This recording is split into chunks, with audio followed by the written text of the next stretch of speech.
Mr. President, how are you, sir? It's an honor to see you.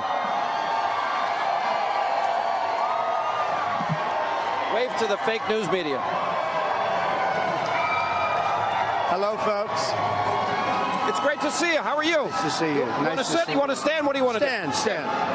First, where's your camera? Tell me.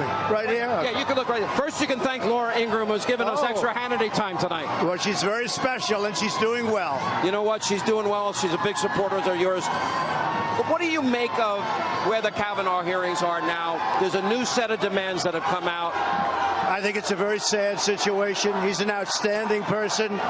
And frankly, Sean, to see what's going on is just very, very sad. You say, why didn't somebody call the FBI 36 years ago? I mean, you could also say, when did this all happen? What's going on? To take a man like this and besmirch. Now, with that being said, let her have her say, and let's see how it all works out. But I don't think you can delay it any longer. They've delayed it a week already. And you've been very accommodating. I have been accommodating. I say, let her say what she has to say, and let's see how it all comes out. But they've delayed it a week, and they have to get on with it. Yeah. Mr. President, you're dealing with a lot of good economic news today. And there's a lot of media people, it seems like all they ever talk about, and John Solomon and Sarah Carter broke a big story tonight. Great people.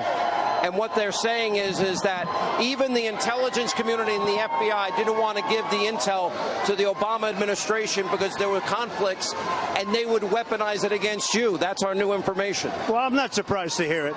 If you look at what's been going on over the last couple of years, and I'm not just talking about from the time I won the presidency, this took place when I was winning in the primaries. I mean, you look at what's going on, I'm not surprised to hear anything. Before the election, after the election, even the media leak strategy, Lisa Page had testified that for 9 months they had no evidence at all whatsoever. But it seems to be coming to an end. Well, it has to come to an end. It's so bad for our country. I call it the witch hunt. It is so bad for our country. And when you see Strzok and Page and McCabe with his lies, they gets fired for lying. You see all of the things, and Comey for lying and leaking. You see what went on. It's got to come to an end. So bad for our country. The irony in all of this is I have been uncovering all of this. When you think about it, Clinton bought and paid for, used funneled money, a dossier, foreign national put it together. A lot of money. They never verified, They never corroborated, and it was the bulk of information. You have now said declassify it and redact it. How soon will that be coming? Well, we're moving along. We're working along. We're also dealing with foreign countries that do have a problem. I must tell you, I got called today from two very good allies saying, please, can we talk? So it's not as simple as all that. And we do have to respect their wishes, but it'll all come out. You know what? Elections are about peace and prosperity. Your economic record, I talked about it earlier in the show tonight. Record low unemployment, 14 states, African Americans, Hispanic Americans, women, youth unemployment. We have great news on the economy. Better news with Kim Jong-un. He's not firing rockets over Japan. Well, with, honestly, Korea, North Korea, South Korea, things are working out very nicely. Tough sanctions against Russia, and the Iranian economy and the Chinese economy are both going down as you have taken a tough stand.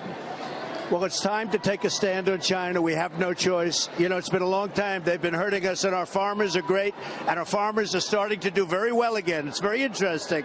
But we're putting very, very heavy sanctions and other things on various countries, and we're getting along with some countries. But we've been ripped off, Sean, by the world. All of these countries for years and years, and we can't do it anymore. So you're getting better deals with Mexico. We had a good deal with Mexico. Good for both. Good for Mexico. Good for us. Everybody's happy. NAFTA was a disaster. We lost thousands of plants. We lost millions of jobs. NAFTA was a disaster. We've renegotiated it.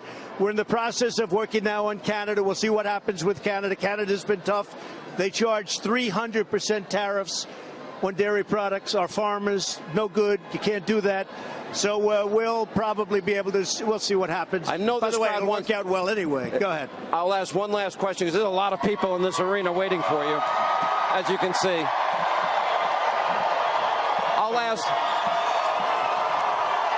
I'll ask one final question. Amazing people. 47 days from now is the midterm elections. 47 days. We know what the agenda of the Democrats are. They want to go after you. They want endless investigations. They want to keep Obamacare. They want to eliminate ICE. They want open borders. They want the crumbs back, your tax cuts.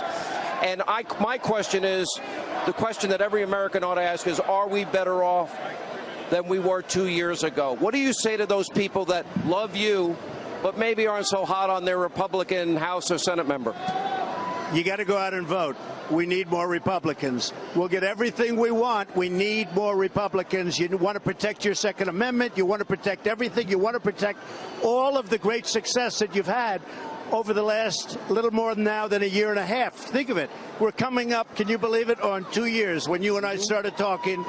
Actually, this is what happened. When you came down the escalator. Well, yeah, if you talk about the campaign itself. But I will say this. You've got to protect. Look at what's going on with the Supreme Court.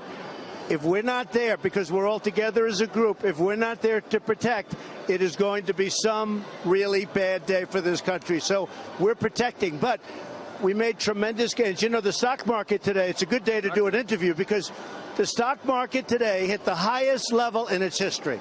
Today.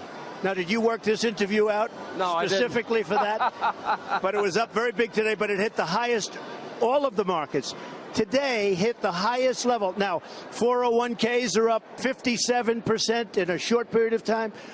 If the Democrats get in, those numbers will be cut in half. You will see bad things. Obama never made, the only president in history that never made 3% GDP growth in a year.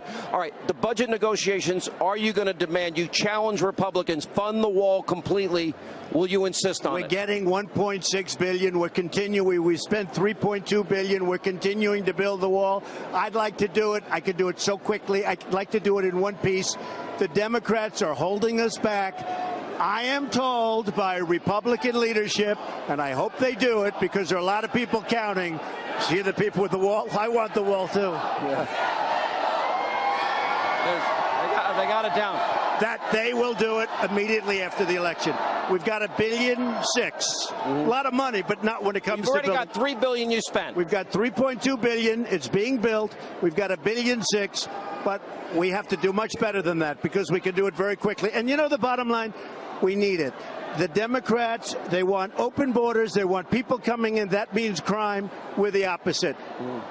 You got to have a border. You don't have a border, you don't have a country. You know about that. Security. Securing our children. It's about, and you want a door in your wall. Oh, it's going to have lots of doors. People are going to come in, but they're going to come in through merit. And they have to come in because we have companies moving in from all over the world. They're coming back to the United States. The biggest companies, Foxconn, the biggest companies in the world are coming back. We need people, but they have to come in through merit. Yeah. Mr. President, thank you. And thank you. Can you thank Laura again? She's probably going to be mad at me. Laura, I love your show. I watch it all the time. And you know what? You are special. You really are. It's a good combination. Thank you, Mr. President.